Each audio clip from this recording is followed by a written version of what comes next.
The Yankees on Friday informed the players' union that they will not be paying Ellsbury that $26 million. And at the center of this disagreement is the collective bargaining agreement, which states that a player, when he gets outside medical assistance, needs to give his team notice, and needs to give them notice if it concerns a work-related injury. So if a player goes somewhere for an illness or something like that, something that's not related to his work, that's okay. You don't have to tell the team. So that is the heart of this dispute. And I spoke last night with the doctor, Dr. Victor Bouquet. That's the guy from Atlanta with the Progressive Medical Center that Ellsbury had been seeing. And he said that he did not treat Ellsbury for a work-related injury. And if that is the case, then Ellsbury did not violate the collective bargaining agreement, did not violate his contract. This will all come out and be decided in an arbitration. But basically, Bouquet said that his center, the Progressive Medical Center, they treat patients for inflammation, that they look to get to the underlying causes of inflammation, and they don't really focus on specific injuries. They focus on that inflammation. And Ellsbury saw them while he was injured. He's been out since really 17. He missed all of 18 and 19.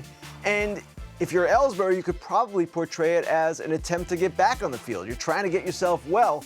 The Yankees, though, clearly had concerns about him going to this center. And in May, the doctor told me, they asked this doctor, Victor Bouquet again, to sign a statement or to give them a written statement saying that he was aware of Major League Baseball's list of banned substances and that he was not prescribing any of them to Ellsbury.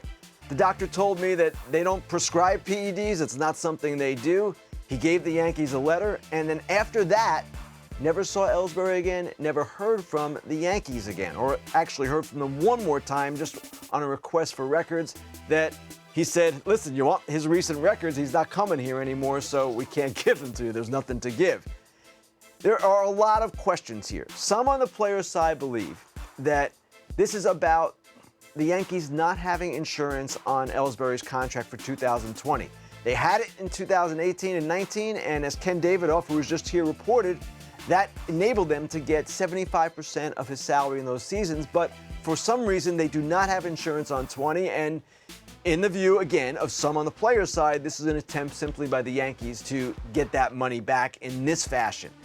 But the Yankees' perspective probably, I'm sure, is a lot different than that. And this is a route terminating a contract that they've done only once before under Brian Cashman, who's been in place since 1998.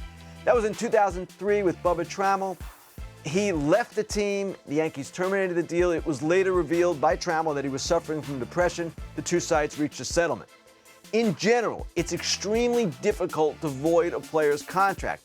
We've seen guys have legal issues, Sidney Ponson and Denny Nagel, Francisco Rodriguez, and the teams could not completely void their contracts. They got some of the money, but not all of it.